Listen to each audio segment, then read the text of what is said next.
You're listening to CIUT 89.5 FM. This is Donna G. The show is The More the Merrier.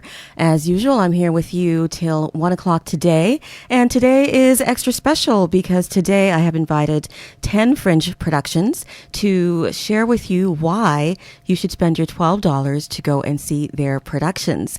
I'm starting out with Komunka, and in studio with me are Yuri and Sky to talk about this play. Guys, welcome to CIUT. Welcome to the show. Hi. Good morning. Here. So, synopsis. Who wants to do the synopsis? Oh my God, that's really hard to do. I will say that it's several days in the life of a bunch of crazy Russian people, and they live in a communal apartment in Russia, which means that there's four families or four different rooms with different people in them, and they have all sorts of conflicts. And particularly in this play, it's interesting because there's a kind of a gay couple that's kind of unacknowledged. One of them is closeted, and one of them not. There's also a couple, husband and wife, and they have a kind of an abusive relationship where the husband abuses the wife, as is unfortunately so often the case. And then there's also an older woman who's an actress. And there is the character Yuri plays, who's Max, who's kind of a mysterious businessman, Russian businessman. Apparently there are a lot of those mysterious Russian businessmen making mysterious Russian money. And they all sort of, what shall we say, craziness ensues. I think that's the best thing to do and say, and arguments, and there's a lot of crazy stuff happens. What can I say? And that's basically the show. It's a comedy. We decided it was a comedy last week. Yeah, because we've been working on it. We had worked on it intensely for a week to put it together. Then I was like, it has to be faster. It has to be focused on the director. It has to be faster. And then it was like, you know what? I think it has to be faster because it's a comedy, and it's all improvised, which is very interesting. So, how did it start, Yuri? How did this whole thing come to you? Was it in a dream? It was a dream, and when I left Russia 6 years ago to come here and to get away from all that horrible things were happening, and I wanted to get an idea why Russians the way that they are, what's the roots of the problems, why the homophobia, why the sexism, what's going on wrong.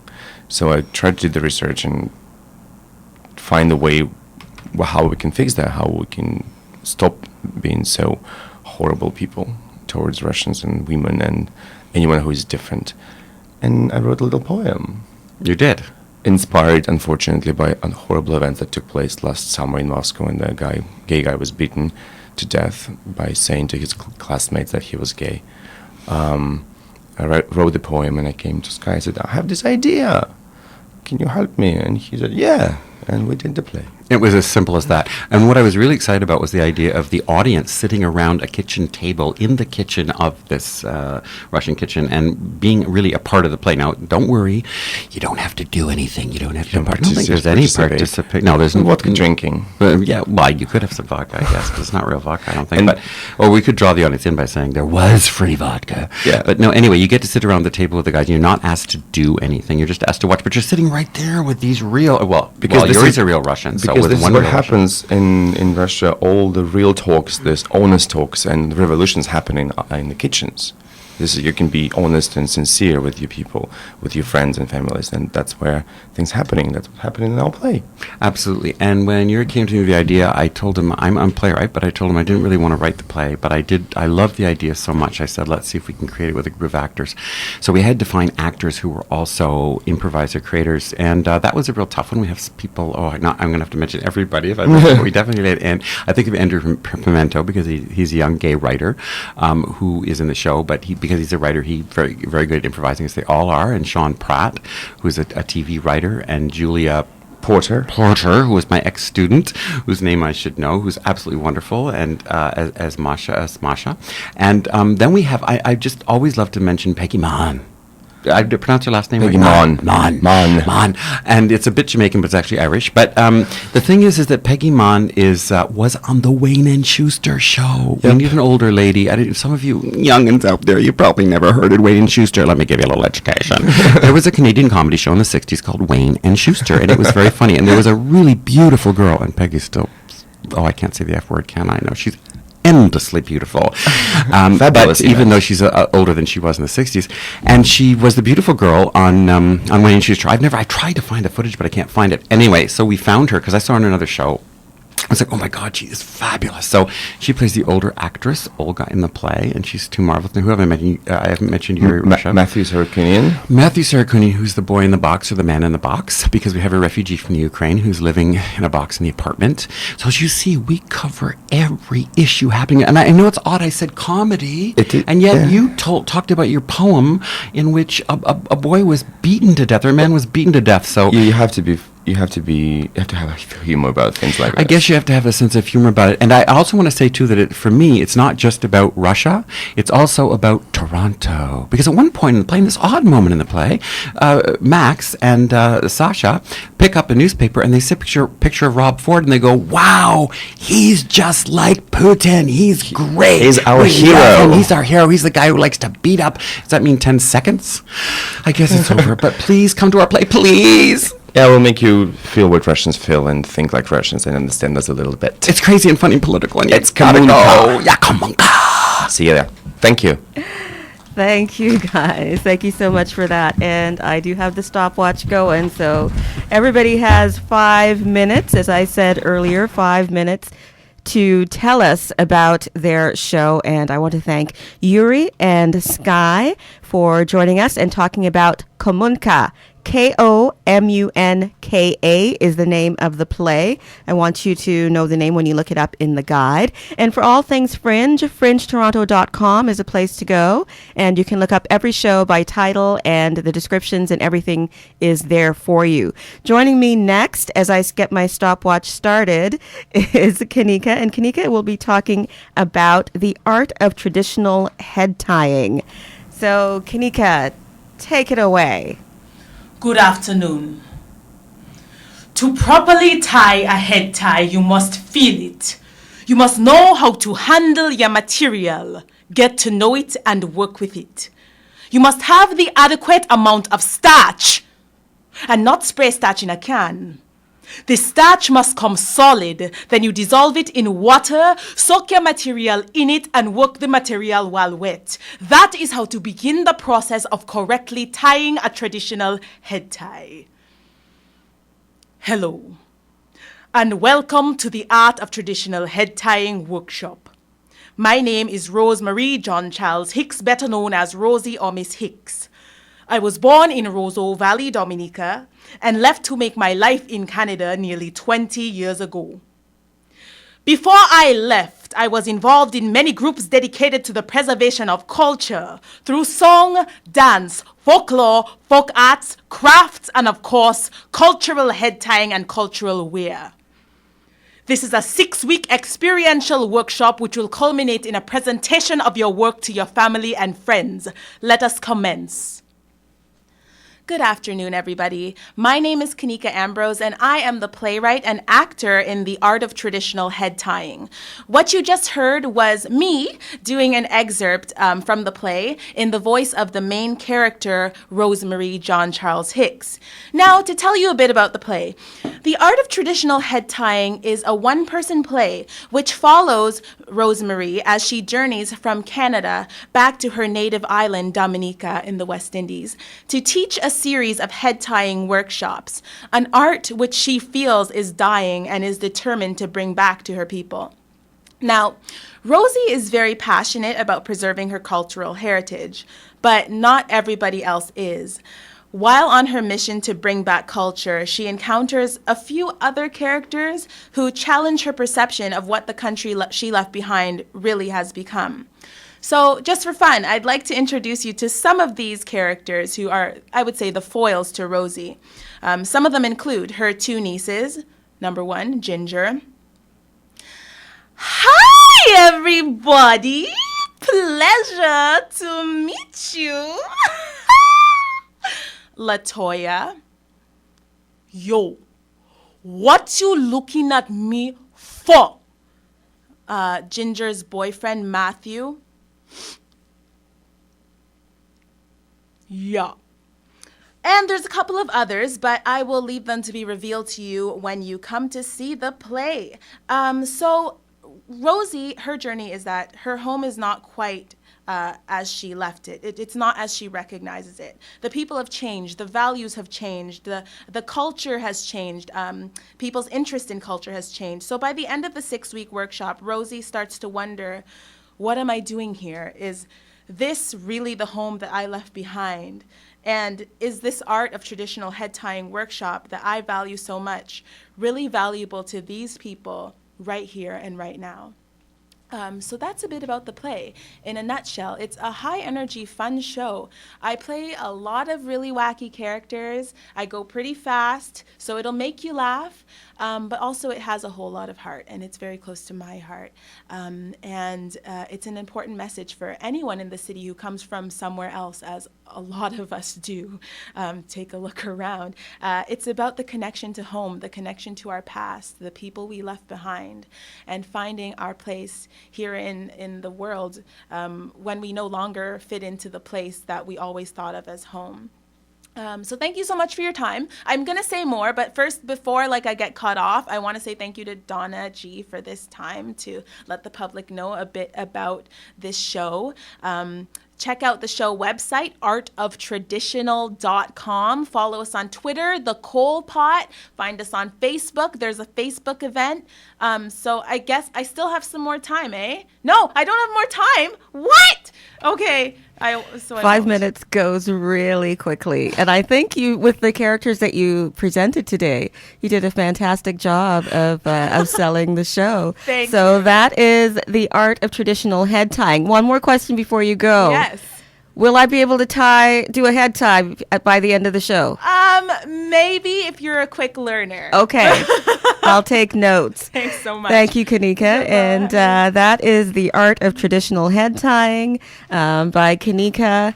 And Komunka Ambrose, you can see her at this year's Fringe, along with the 8 others that are still to come. Sorry, the 7 others that are still to come. We've heard from Komunka and The Art of Traditional Head Tying. Now we're going to True with Rosa Laborde, and welcome, Rosa. And True, tell us about True.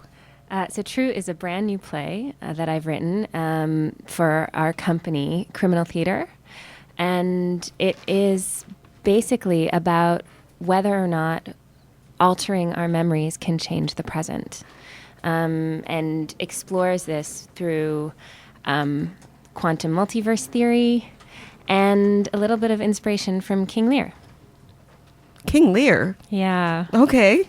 Well, I love the play. All I think right. it's fantastic, but I'm also devastated by it every time.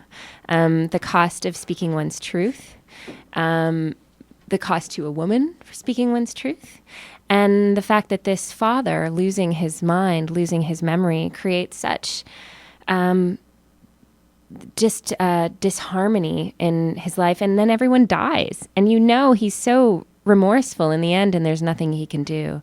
And I thought, well, what if there was something we can do? And I was really getting into the possibilities of multiverse, and actually consulting with a professor here, Ephraim Steinberg, from the Department of Physics. And there is actually a physicist in Amsterdam who says that we can possibly rewrite our past if everyone who was in on what actually happened, and they remember the memory differently, seemingly rewire their brain, then the future from that point forward becomes undetermined. So that was something that I wanted to play with. Sorry, I had my microphone off because I was thinking, wow. So we can rewrite our futures potentially? Like, it's all theoretical. It's theoretical physics ultimately, but it also ties in very closely to neuroplasticity and what we know now about our ability to rewire our own brain. So it kind of brings it all together. So you were just sitting in your house one day and thought, why don't I just write this play about neuroplasticity and interview a physics professor? How did this come about? Yeah, and my lead character, Roy, the father of the play, has Alzheimer's. So also working with a doctor at St. Joseph's who specializes in Alzheimer's and dementia. How did it come about? I was inspired. The theories really intrigue me. I think there's so much more to our existence than we explore. I mean, we still don't know what consciousness is. That's crazy. And I wonder if actually consciousness is related to all of this that I'm talking about, to our probabilities. And so, yeah, I was just inspired. And then I actually was on Queen Street and I walked into this stunning space called Citizenry. It's so beautiful. And I walked in and I thought, I'm going to write a play for this space. And I brought all of the themes and the story into this space, and I wrote it specifically for it. It's a cafe/designer boutique, and that's where we put the show on. So what is the plot? Well, I can't tell you. Because I'm thinking, how do you plot? You have the idea, the theories, but how do you plot? Yeah, it comes from plot. I mean, so these are things that I'm exploring, but it's within character. So it is, there are three sisters who are in this cafe. One of them owns it with her partner, Franco, who's a musician. There's also piano in the space. There's original music and found music in the show. And their father, estranged father, shows up, and he now has dementia. And so it starts from there, and then we sort of move through what their experience was with him. Rosa, sounds fascinating. Thank you so much for joining us and for sharing. You. That's your time going off. Okay. I know you have to get back to your play because you're actually the director and your cast is waiting for you to get back. So thank you very much for your valuable 5 minutes. Thank you so much for the interview. Okay. And the play is called True. And again, all information is available at fringetoronto.com, fringetoronto.com. So we're moving from true to love. So true love. Actually, Love's Labor's Lost is the name of the play. You might be familiar again. You know, Rosa's using King Lear. Bashed is putting on Love's Labor's Lost, and joining me are James and the director and Hallie, one of the actors. Guys, welcome to the show. Thank you very much for having me. Oh, just one moment. Let me make sure that everybody can hear you. On a show like this, I'm doing everything myself. Oh, there we are. Oh, Hello. I can hear myself now. The beauty of the voice, the beauty of the voice coming through. So, Love's Labor's Lost. It's been a while since some of us have been in high school, so... Love's Labor's Lost is about the King of Navarre and his three compatriots who take a vow to study for 3 years' time. That vow is something they swear to, and they have a great intention to do it. But then the Princess of France, played by Hallie, and her three gentlewomen come to Navarre to negotiate a political deal. And what happens? Time will tell. Love springs anew between these 8 characters. So foil their plan. Oh yes, you do. It's a lovely play full of lovers and zanies and all these great wacky characters. This is our third year doing Fringe at the Victory Cafe. This is our largest cast we've ever had of 15 people. It's wild. There's so many people. Yeah, it's great though, and so a small space like the Victory where you can watch some amazing bare-bones Shakespeare and have a beer as well is a fantastic experience. So, what is it about the site specific that appeals to you? You mentioned this is the third year. Yep. So why that space? What is it that it brings to the works that you do? Shakespeare Bash is committed to doing Shakespeare in bars, so bringing into the works of Shakespeare into a social, fun atmosphere where people can relax and have a drink and just enjoy the play for what it is and have a good time and be entertained. But I find that when they do that, they're affected by the play in a much different way. So the Victory Cafe is right in the thick of the Fringe. It's a fantastic little venue, and they're wonderful. Nick, who owns the place, really excited about us coming back for the third year. So we've had great experience with them. This is our third year, as I said, and we've sold out our entire run both years before this. So yeah.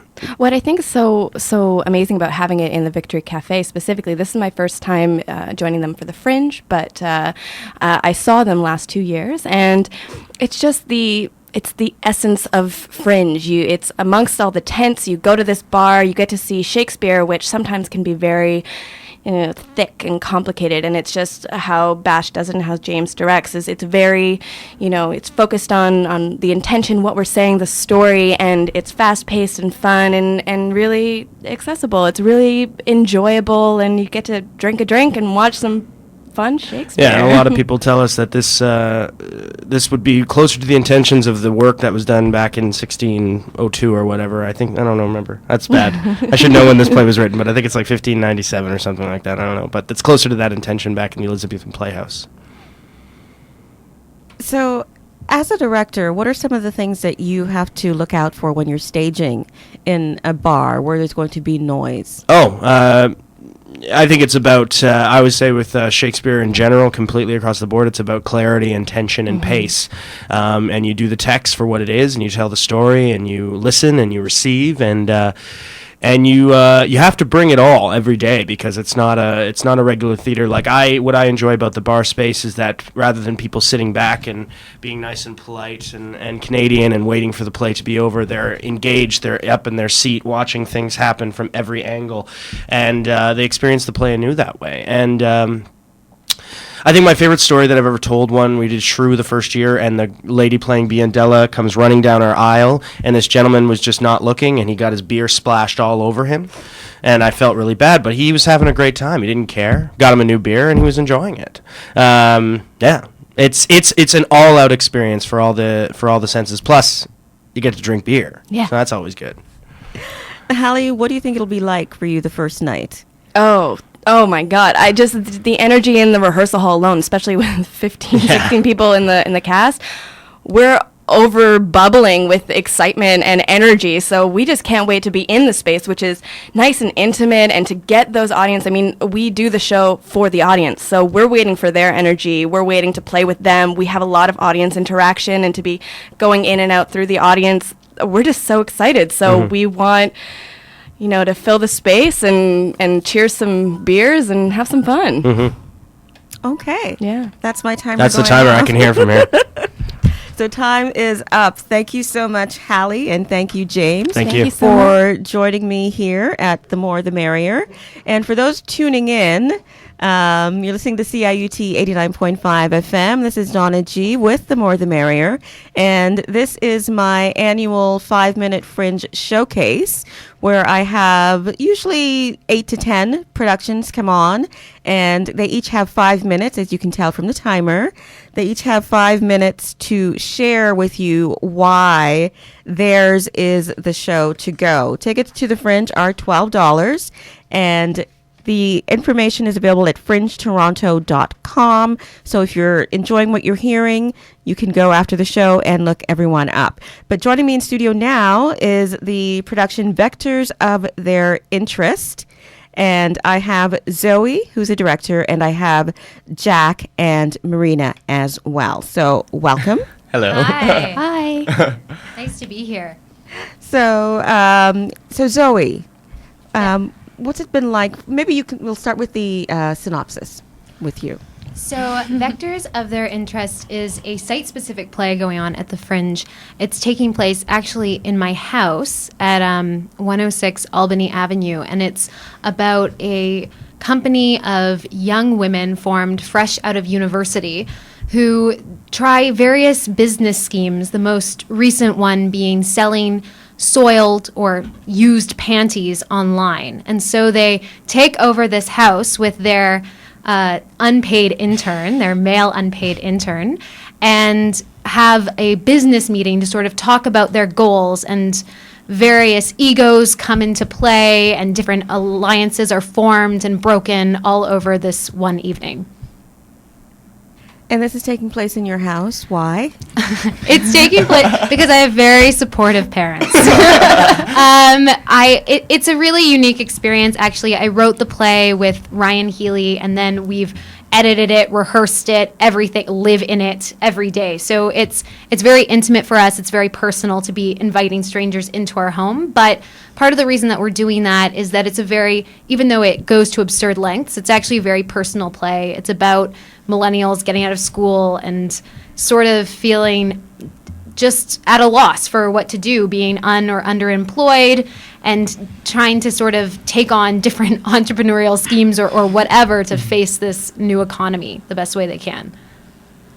Okay, I'm going to turn it over to Jack and Marina. Take it away, guys. All right. The following program is a paid advertisement for Viragon Capital Group's Vectors of Their Interest, Female Riches Overnight. Hi, I'm Mal, and every 7 seconds of every workday, a woman in North America makes a killing overnight without needing any starter money. I'm going to show you how to convert something you wear every day into a wildly overperforming financial instrument. And if you want to be like us, like tens of women all across North America, then don't even think about touching that dial, because you've never heard of anything like this. I didn't believe it at first, until I saw the returns after the first month. $500. Wow. I saw that first return and I knew I had to invest in this opportunity immediately. Using cutting-edge lunge styles and gymnastic techniques, we here at Viragon have been able to develop not only a regular, buoyant profit, but also a reliable client base that keeps coming back for more. We supply a wide range of product, from yellow boy shorts, crimson high cuts, magenta G-strings, and a series of novelty tighty-whities, and even the most bland and thoroughly beige granny panties. And for this, the demand is just infinite. This is what one of our customers had to say. Just as a customer, my first transaction really blew me out of the water. I almost couldn't believe the quality of the product. The Viragon organization really knows how to keep their odor together. Just the level of detail they put into the product, smell-wise, in the consistency, the attentiveness and care for me just has no parallel. None. No one does it like them. I myself honestly can't believe that, until now. I never considered the profit potential that's been down there all along. Call today and register for our seminar this July, where we will show you a foolproof and singularly female process for getting rich overnight. Vectors of their interest. Female riches overnight. Call now and register for a seat for just $10. Just $10 can change your life forever. This is a limited offer. Call now while seats remain available. To order Vectors of Their Interest for just $10, have your credit card ready and call 416-966-1062. Vectors of Their Interest. Female riches overnight. Okay. So yeah, that was our paid advertisement. So we hope to see you all there. We'll be on every night at 7. Okay. Thank you so much to Zoe and Thank Jack and Marina Perfect, for thank joining you. us. And Vectors of Their Interest is the name of the play. And yeah, as you can see, sometimes the description in the Fringe guide doesn't exactly give you the details, because who knew panties were involved in this? I sure didn't. So that's Vectors of Their Interest. And joining me next are Jackie Blackmore and Lauren Martin, and they are from the play, the sketch comedy, Strapless. Welcome. Hi, thank you. you for having us. So it's interesting that Strapless is following panties. It is funny, isn't it? Female sketch comedy following panties. So Yes. I love it. What a great idea. Okay. So Strapless is out of Vancouver. Yes. Correct? So We're- tell me about your production company. We are an all-female sketch comedy group. There's 5 members in the group, 4 of which are performing here in Toronto. It's our first time performing with Strapless in Toronto. We had a sold-out Fringe run last year at the Vancouver Fringe Festival, and we just got off a hot run at the Montreal Fringe and just took the train into Toronto, and we're really excited to be here. We do 16 high-energy sketches in 60 minutes. And because we're an all-female sketch comedy group, if there needs to be a male in the room, we just put on our hoodie and do our best man impersonation. They've become some of our favorite characters. Absolutely. We wanted to call ourselves the tits in the hall, but we didn't want to mean any disrespect, because we love the kids in the hall. And we kind of do the same thing that they do, playing men, playing women, and, you know, pushing boundaries. But in a respectful way. But in a respectful not way. in a, like, you know, not in a caricature kind of way. And it's all about entertaining the audience. We leave everything on that stage in 60 minutes. Can we hear a little bit of? Of course. Absolutely. This is called How to Fight with Your Loved Ones. Over the moon about how great the sex was. Insecurely asking if you agree. Giving a short, unconvincing answer. Asking you to be honest. Explaining that I was being honest. Not buying it. Giving you the answer you're looking for, unconvincingly. calmly asking you to tell me exactly what you're thinking. Knowing you don't really want to hear this, but obliging anyway. Disappointed. Shocked. Reminding you that you asked for this. Reminding you exactly how amazing I am in bed. Rolling my eyes at how amazing you are in bed. Enticing you to argue some more. Trying to avoid an argument. Raising my voice. Biting remark. Gross generalization of women. Gross generalization about men. Accusations of irrationality. Accusations of misogyny. Retort that it's true. Aside about how I knew you'd react like this. Sarcastic remark about how smart you are. Expressing regret about the evening. Expressing similar regret about the evening. Calling your bluff. Failing to respond. Not giving up my position of power. Crawling back into bed to solve this with sex. Gross generalization about men. Overstatement of my sexual capabilities. Coyly withholding sex to prove a point. Getting irritated and horny. Walking out to accentuate my point. Waiting, knowing she must always get the last word. Returning to get the last word. Condescending smile. Invitation to start a shouting match. Acceptance of that invitation. Unloading Merely shouting all of over my you in a feelings desperate on you attempt to to prove that establish you've my male asked for more than dominance. you All the while I'm listening to a thing you say. Being emotionally manipulative. Wondering if she's being emotionally manipulative? Waiting out the silence. Giving in. Winning. Preparing for makeup sex. Getting him right where I want him. Winning. Letting him think he won. And that is Jackie and Lauren from Strapless out of Vancouver. Where does the name Strapless come from? It's risky, it's feminine, and it's fashionable.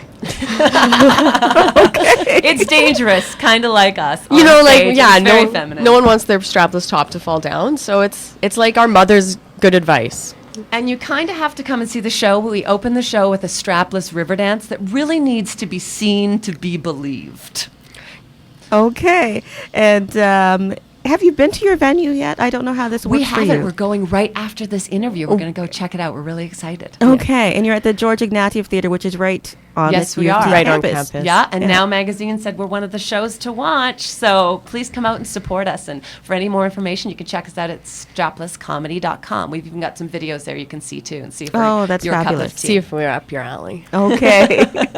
Thank you so much. Thank you. Thank you. And that is Jackie Blackmore and Lauren Martin from Strapless. And tits to the wind is the first word in their description. So you can find out more about all of these shows at fringetoronto.com.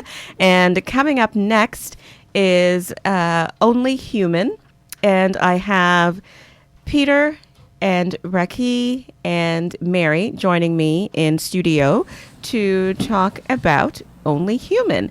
So, Peter, I'm going to start with you. What is the play about?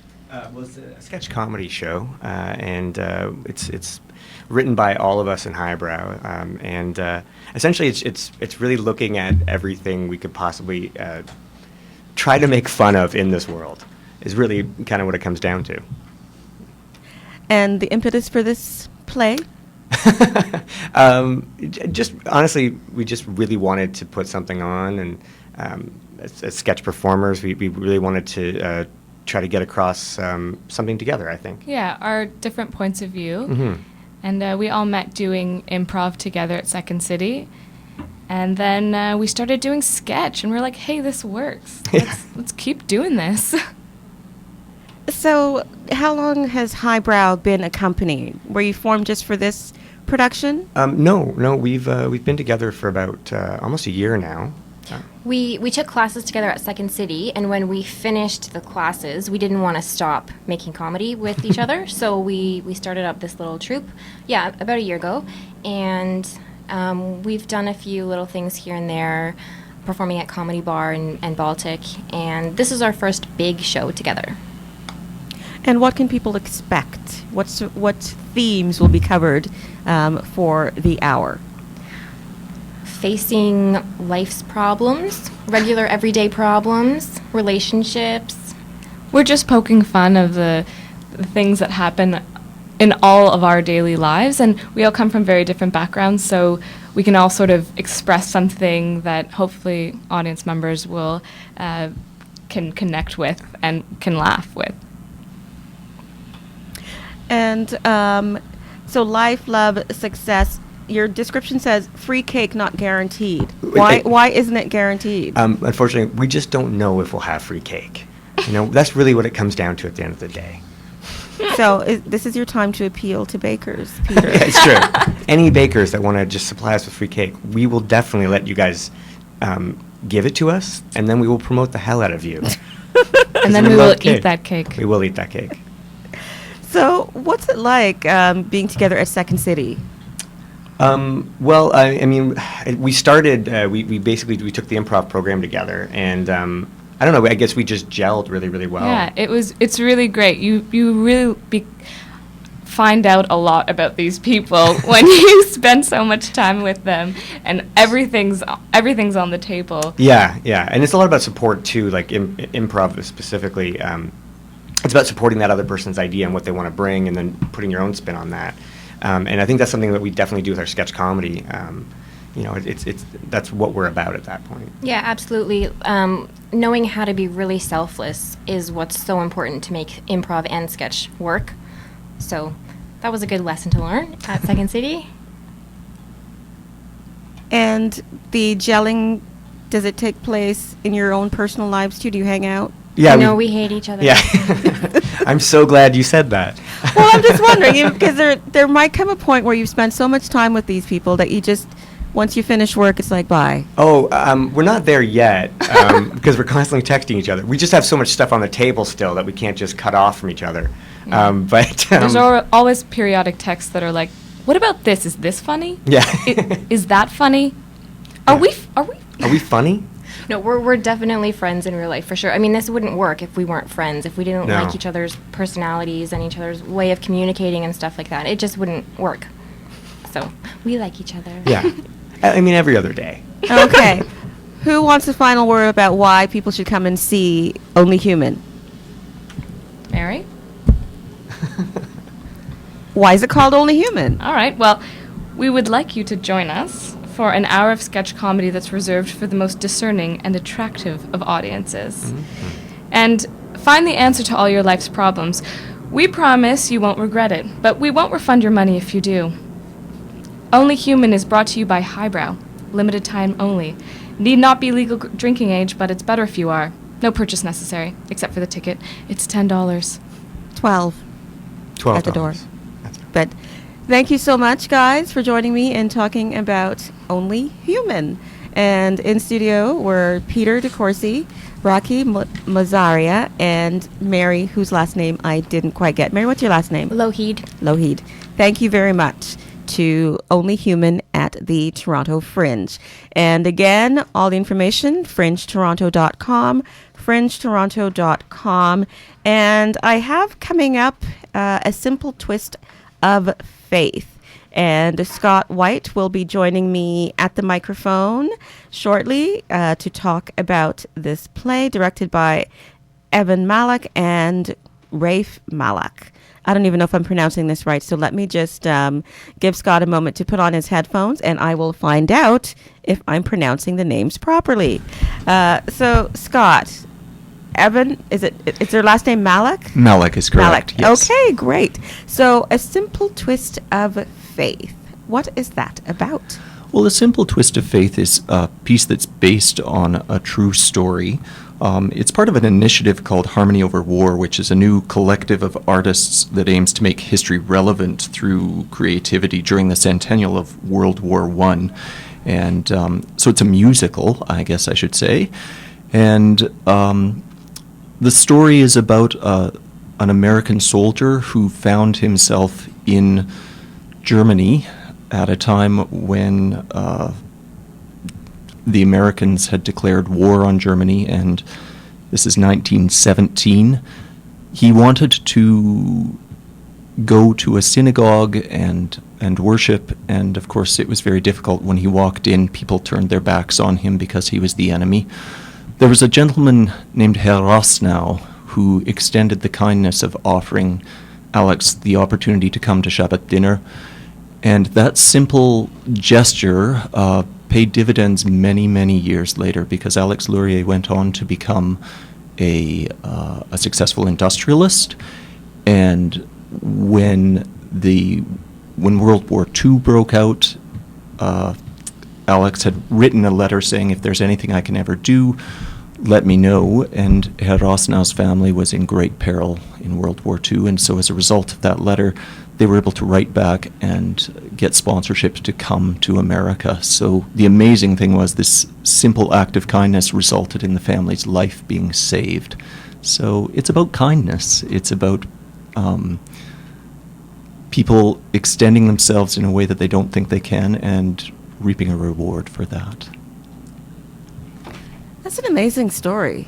Yeah, Now, it really is. This is, there's a bit of music in this as well. This is a musical. It's a folk rock score.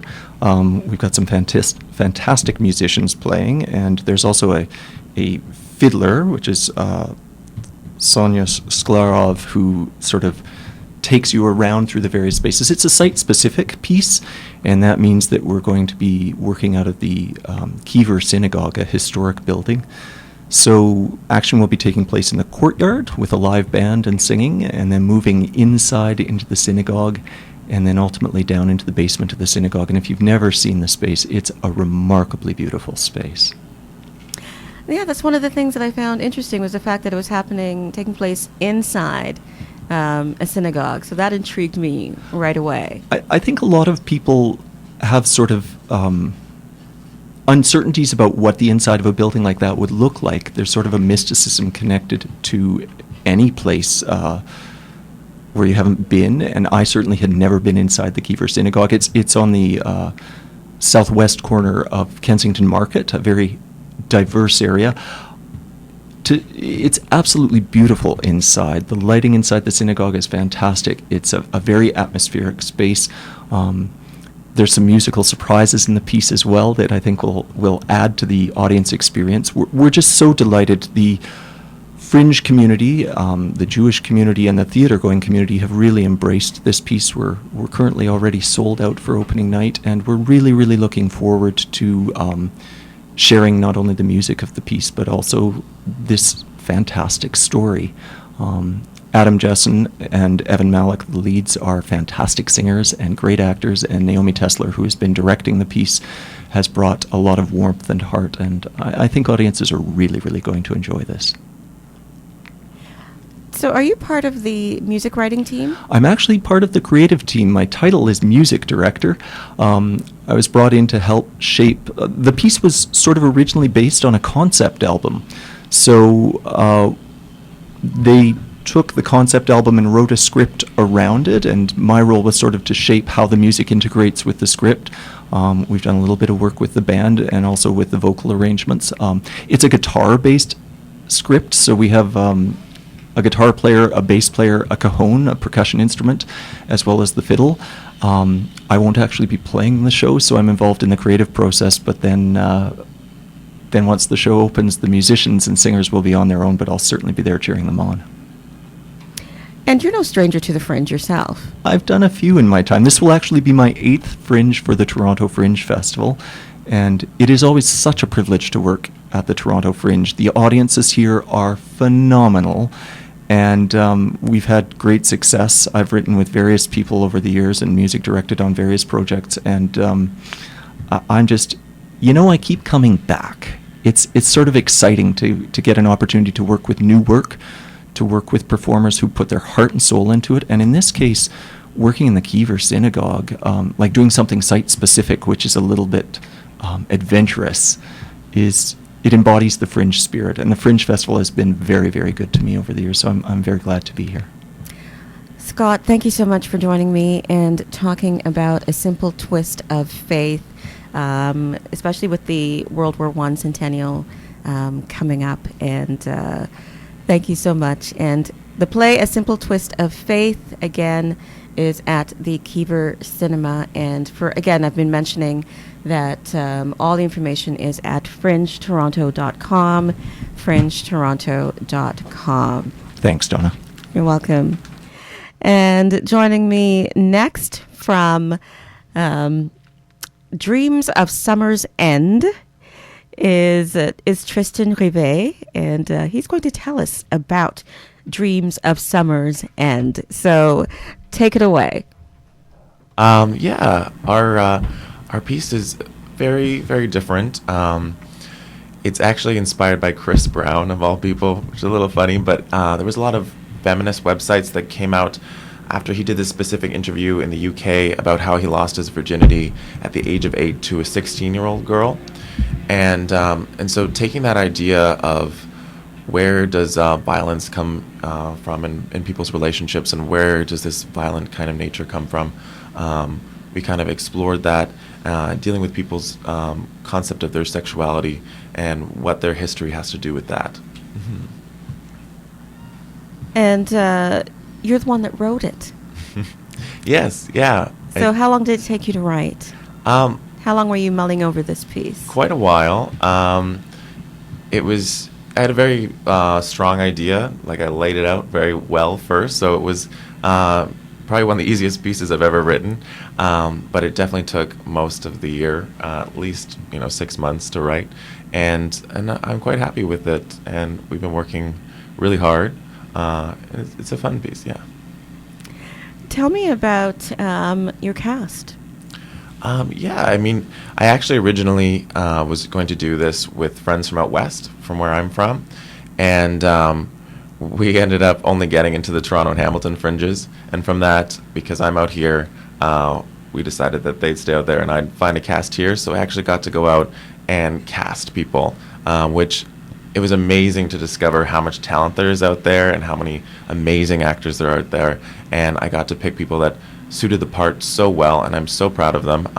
There's Daniel Christophery, Karina Lynn, and Nishith Prajanti, and we're an amazing cast. We're a great team.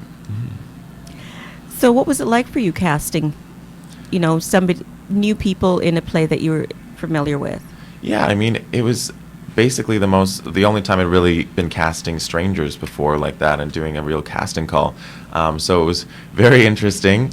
But it was amazing to actually be able to experience people's work, seeing them do these pieces, these audition pieces, getting to see all the range of people's abilities and seeing what was out there. It was a really, really enjoyable experience.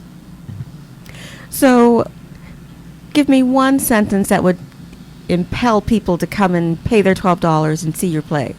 Yeah, I mean, I think that these characters, there's a piece of all of us in each one, and coming to see this play, you will find yourself. You will find, hey, maybe this is something that I'm like. Maybe seeing an actual reality of how you deal in relationships and deal with your sexuality is not something we usually talk about, and or at least not in an honest way. So coming and seeing it in this honest piece, I think you will find something about yourself. So this has warnings of nudity, sexual content, and mature language. Yeah, I mean, it's not actual very much nudity. We do take off shirts. That's the extent to it. And there is obviously very much a sexual content aspect to it, but not expressively shown. It is fairly PG all in all. Just the themes are fairly mature. But yeah, I think anyone would enjoy this. I think easily anyone as young as 16 could be fine with the themes. Okay. Well, thank you so much for joining us here, Tristan, and giving your 5 minutes about Dreams of Summer's End. And welcome from, are you from BC? I was born in Ottawa, grew up in Calgary, now I'm in Montreal, so. Okay. Well, welcome to Toronto. Thanks. Hope you enjoy your Fringe experience. Cool, thanks. You're listening to CIUT 89.5 FM. For the past, let's say, 45 minutes. You've been hearing from several productions from this year's Toronto Fringe Festival.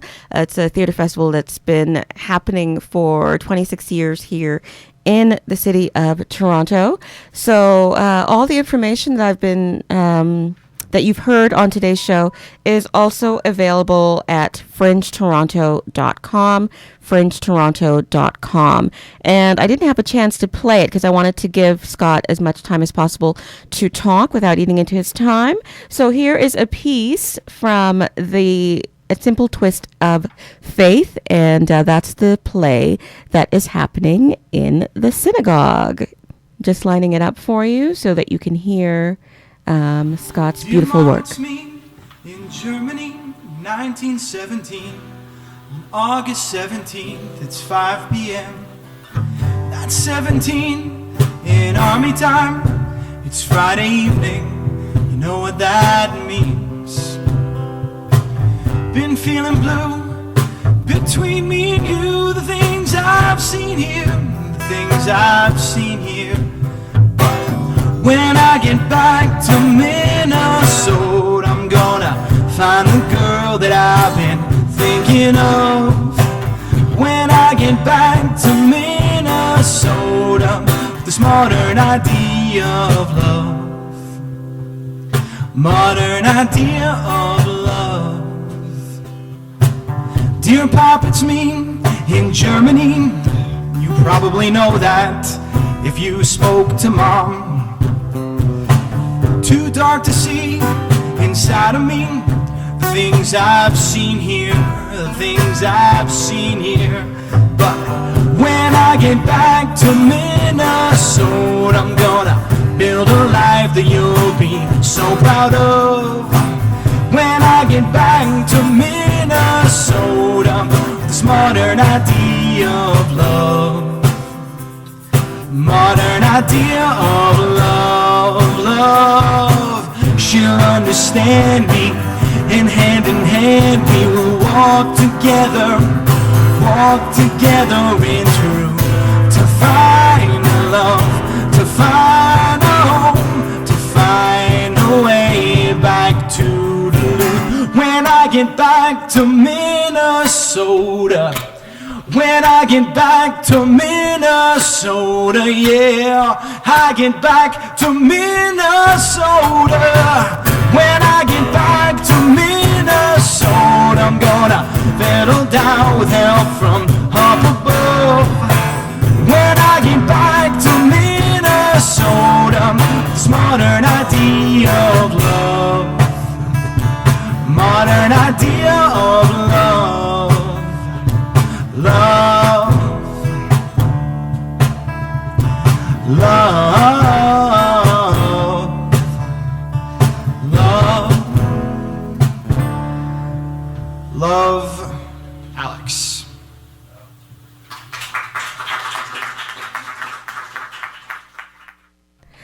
And that is from A Simple Twist of Faith, and the music is by Evan Malach and Rafe Malach.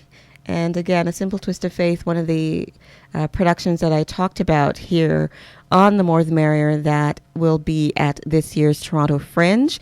And for more information about the Fringe, you can go to fringetoronto.com to check out everybody's website, what time their productions are on, and how to fringe if you are a first timer.